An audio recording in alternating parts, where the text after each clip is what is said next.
Chapter 2. After the museum trip, I went home with Spencer. It was a Friday and I was sleeping over at his house. I just couldn't get what happened at the museum out of my head. "Spencer," I said, "that cat statue was a rare cat when I saw it before. I swear." Spencer was opening up this kite-making kit he'd bought. He stopped and looked at me seriously. "Maybe so," he said. "Stranger things have been known to happen." That's what I like about Spencer. He knows about weird stuff too. I knew he wouldn't act like I was nuts. "Lots of strange stuff went on in ancient Egypt," he said. "Maybe we should do some research and see what we turn up." Did I mention that Spencer is a genius? Well, he is. His IQ is around 1,000, I think. He's always doing research on something, so Spencer got out some books on Egypt for us to look through. We also looked up stuff on his computer. We found out that people in ancient Egypt believed in gods. These gods were part human and part animal. One god looked like a bull. Another one looked like a hawk.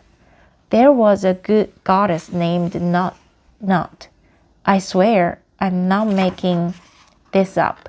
Nut looked like a cow, and then bingo, we read about a goddess named Bast, who was part cat. "Look at this," I shouted. The weird lady in the museum kept talking about some goddess. There was a picture of Bast. She had slanty eyes and a gold ring in her right ear, just like the cat that scratched me in the museum. The gold ring was supposed to be a sign of Bast's powers. "Spencer," I said, "that's just what the cat in the museum looked like." A shiver went right through me. This was really weird. But just then, Spencer's mom called us in to dinner. So I had to forget about the goddess Bast for now. Dinner was pizza and milk. Normally, I love pizza and drink only about half my milk. This time, I hardly touched the pizza. But I kept getting refills of milk. When I was pouring my sixth glass, some milk splashed on the table. Before I could stop myself, I bent over and lapped it up.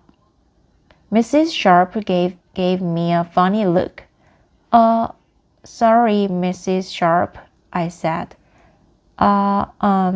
Just didn't want any milk to go to waste."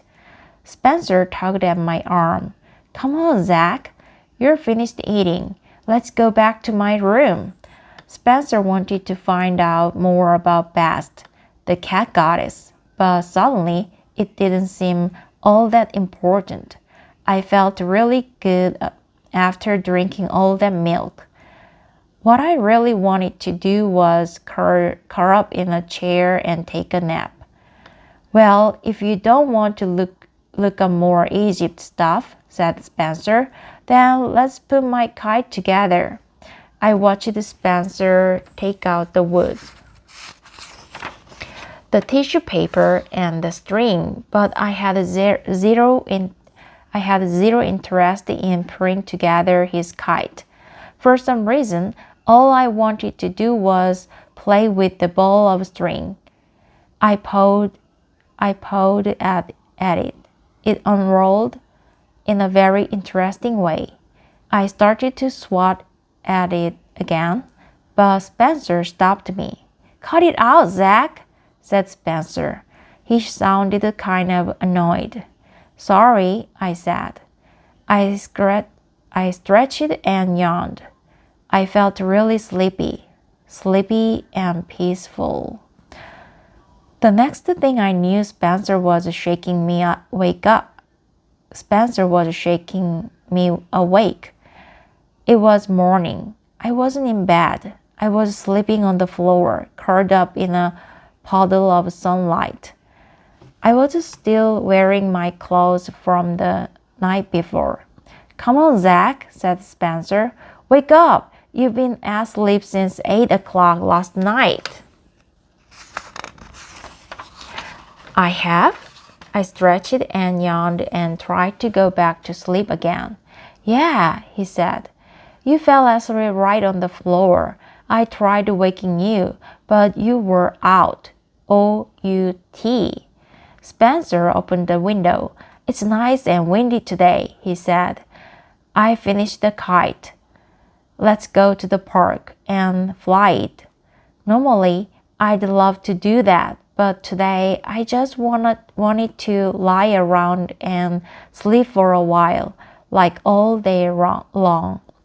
I didn't want to disappoint the Spencer though, so I finally got up and put on some fresh clothes, and we set off for the park. It's a really pretty park way over by the Hudson River. You can see the twin towers of the World Trade Center, which, in case you don't know, are 110 stories high. I was so sleepy I could hardly walk, but near the sandbox I saw something that woke me right up. Birds! I stopped and stared at them. It was like I'd never seen birds before. They were fascinating, more fascinating than anything. I started to creep up on them. Come on, Zack, said Spencer. Help me get this kite in the air. I didn't answer him. I was too busy looking at the birds. I made a funny little clicking sound in my throat. Spencer looked at me strangely. Are you okay? He asked. I nodded, but I wasn't. Why was I suddenly so interested in birds? I had never cared about birds. Now all I wanted to do was watch them. Now all I wanted to do was play with them. Now all I wanted to do was eat them. The thought made me shudder. I tried to keep my mind on the kite, but from the corner of my eye, I kept watching birds, especially one nice fat one. It was all I could do to keep myself from pouncing. What was wrong with me? A few minutes later, Spencer's kite got ripped by a tree branch, so Spencer decided to go back home, and I went to my dad's apartment. I don't know if I mentioned this before. My parents are divorced. I'm pretty much divided my time between my mom's place and my dad's. I was just about to tell Dad about what happened at the museum when I saw him unpacking this humongous box. Look what came, said Dad. The new TV. It was a cool large screen model. We had picked it out together. Dad was busy reading the instruction booklet. For weeks, I'd been waiting for that TV to arrive, but now, all of a sudden, the box that the TV came in seemed way cooler to me. Wow, I shouted. I jumped into the curtain and whirled around inside it. I was having the best time. Dad peered in at me. Zack, he said, I've got the TV plugged in now. Don't you want to watch the Yankees game with me? Maybe later, Dad, I said. I'm kind of busy right now. Dad looked at me with a puzzled expression. Do you feel okay? He asked. Actually, I don't, I said. I knew Dad had only been joking, but I wasn't. I feel kind of weird, I said. It all started yesterday at the museum. A big black cat with a gold earring scratched me. Now Dad looked worried. He took a look at the scratch. You've had your tetanus shots, he said. So it's not tetanus. Tetanus. No, I said. It's definitely not tetanus. Dad went to the phone and called my doctor. He told him about the scratch and about how I'd been acting. The doctor didn't think there was anything to worry about. Zack is a perfectly normal 10-year-old boy, said the doctor. They all act a little weird at times. Dad hung up the phone and went to get the vacuum cleaner to clean up around the new TV. Dad is sort of a neat freak. When he turned on the vacuum, I hid under the coffee table. Dad turned off the vacuum. He got down on the floor and looked under the coffee table. Zack, he said gently. What are you doing under there? Well, I'm not sure, I said. I think the vacuum must have spooked me or something. I see, said Dad. You could tell he didn't, though.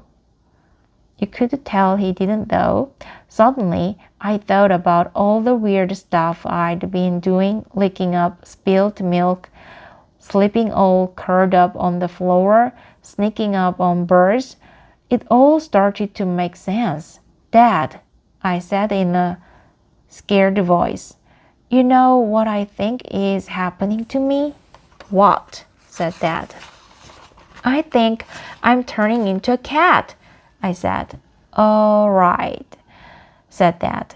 He laughed, but it was a nervous laugh, the kind you laugh when your son tells you he's turning into a cat. I crawled out from under the coffee table. Dad went into the kitchen to get some glass cleaner. When he came out, I was on the floor next to the sofa. Zack, said Dad, what are you doing now? Well, let's see, I said. I seem to be sharpening my fingernails on the sofa here. I slumped against the sofa. I'm sorry, Dad. I really am. Zack, what can we do? He asked. I don't know, I said. Maybe get me a scratching post? Dad didn't laugh this time, not even with that nervous laugh of his. Okay, said Dad. That's it. Come on, Zack. Put on your coat. Where are we going? I asked. Where we should have gone in the first place. Where's that? I asked. To the vet, he said.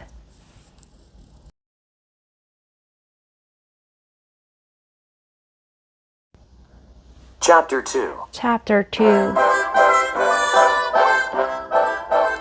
After the museum trip, I went home with Spencer. It was a Friday and I was sleeping over at his house. I just couldn't get what happened at the museum out of my head. Spencer, I said. That cat statue was a little real cat when I saw it before. I swear. Spencer was opening up this kit he'd bought.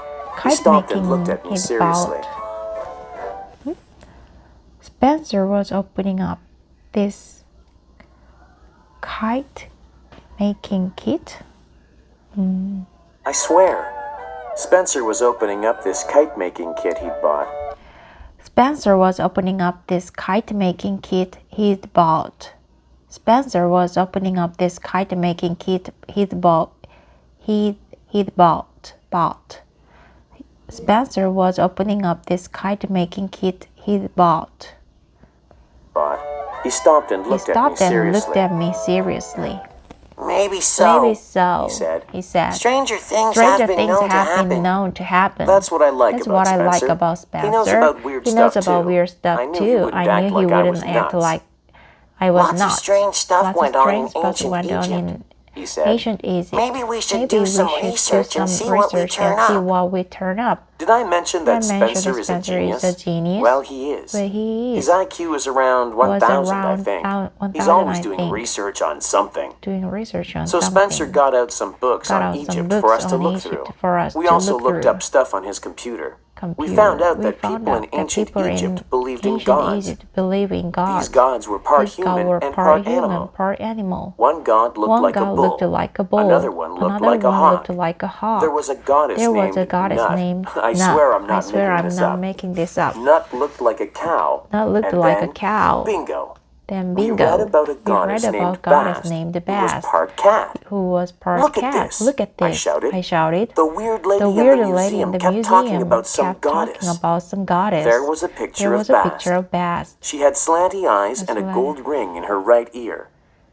She had slanty eyes and a gold ring in her right ear. Just like the cat that Just like the scratched me in cat the that museum. scratched me in the The gold museum. earring was supposed to be a sign of To be Bast's a sign powers. of Bast's powers. Spencer, I Spencer, said, that's just what that's the just cat in what the the cat museum in the looked like. museum looked like. A shiver went A right shiver through me. went right through This me. was really weird. Really weird. But just then, Spencer's mom called us into dinner. So I had to forget about the goddess Bast for now. Dinner was Dinner was pizza, pizza and milk. Normally, I Normally, love I pizza love and drink pizza. only about half my milk. About This half time my I hardly milk. touched the pizza, Hardly touched but the I kept pizza, getting but I refills kept of getting milk. refills of When I milk. was pouring my sixth Pouring glass, my sixth some milk glass, splashed some on the milk table. splashed on the table. Before I could stop myself, I bent over I bent and lapped over it up. and lapped it up. Mrs. Sharp gave me a Miss funny Sharp look. gave me a funny look. Sorry, Mrs. Sharp, Sorry, I Mrs. said. Sharp. I just Just didn't want any milk to go to waste. Spencer tugged Spencer at my tugged arm. at my arm. Come on, Zack. Come on, You're Zack. finished You eating. finished eating. Let's go back to my room. Let's go back to my room. Spencer wanted to find out more about Bast, the cat goddess. But suddenly, it didn't seem all that important. I felt really good after drinking all that milk. What I really wanted to do was curl up in a chair and take a nap. Take a nap. Well, if you don't want to look up more Egypt stuff, said Spencer. then let's put my kite together. I watched Spencer take out the wood, the tissue paper, and the string. But I had zero interest in putting together his kite. For some reason, all I wanted to do was play with the ball of string. I pawed at it. It unrolled in a very interesting way. I started to swat at it again, but Spencer stopped me. Cut it out, Zack. Cut it out, said Zack. Spencer. He sounded kind of annoyed. Sorry, I said. I stretched and yawned. I felt really sleepy. Sleepy and peaceful. The next thing I knew, Spencer was shaking me awake. It was morning. I wasn't in bed. I was sleeping on the floor, curled up in a puddle of sunlight. I was still wearing my clothes from the night before. Come on, Zack, said Spencer. Wake up. Wake up. You've been asleep since 8 o'clock last night. I have? I stretched and yawned and tried to go back to sleep again. Yeah, he said. You fell asleep right on the floor. I tried waking you, but you were out. O-U-T. Spencer opened the window. It's nice and windy today, he said. I finished the kite. Let's go to the park and fly it. Normally, I'd love to do that. But today I just wanted to lie around and sleep for a while. Like all day long.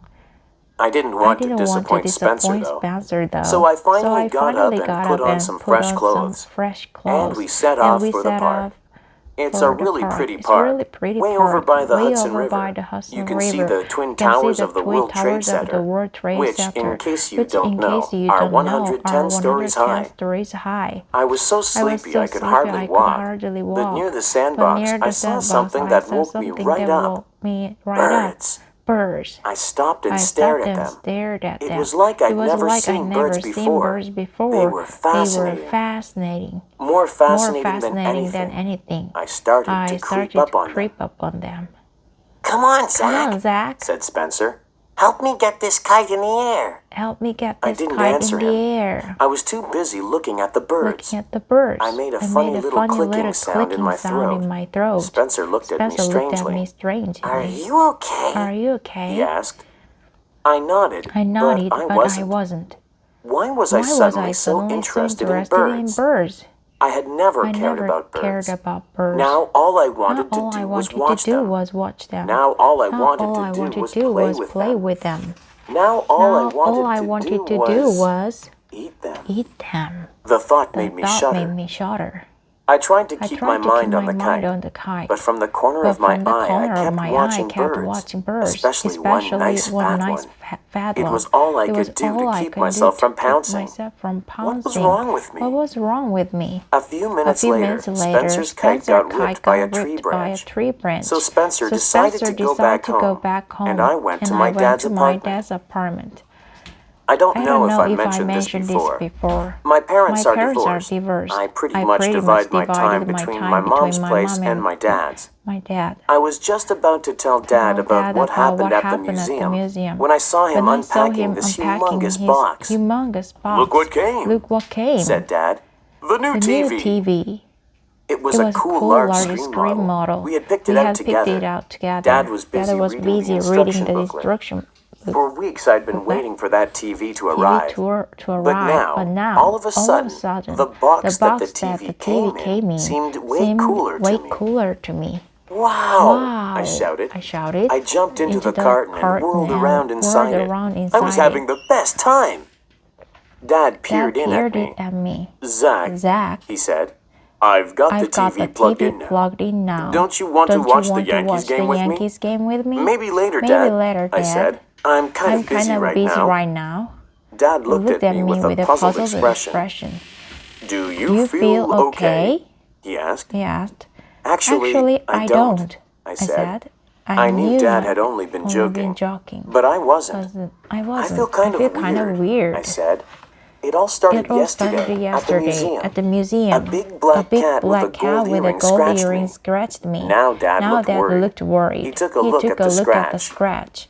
You've had your tetanus shots, he said, so it's not tetanus. No, I said. It's definitely not tetanus. Dad went to the phone and called my doctor.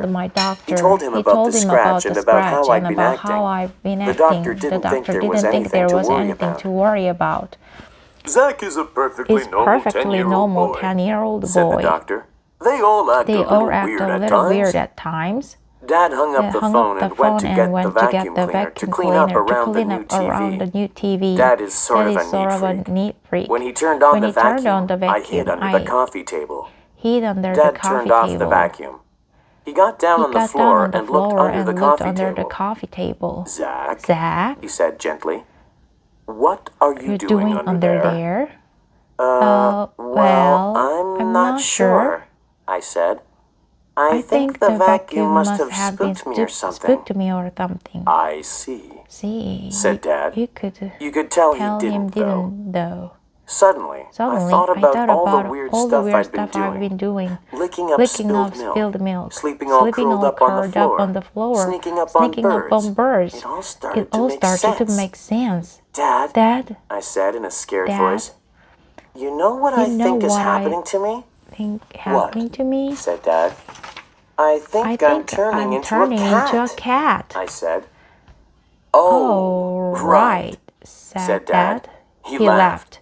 But it was a nervous laugh. The kind you laugh when your son tells you he's turning into a cat. I crawled out from under the coffee table. Dad went into the kitchen to get some glass cleaner. When he came out, I was on the floor next to the sofa. Zack, said Dad, what are you doing now? Well, let's see, I said. I seem to be sharpening my fingernails on the sofa here. I slumped against the sofa. I'm sorry, Dad, I really am. Zack, what can we do? He asked. I don't know, I said. Maybe get me a scratching post? Dad didn't laugh this time. Not even with that nervous laugh of his. Okay, said Dad. That's it. Come on, Zack. Put on your coat. Where are we going? Asked. Where we should have gone in the first place. Where's that? I asked. To the vet, he said.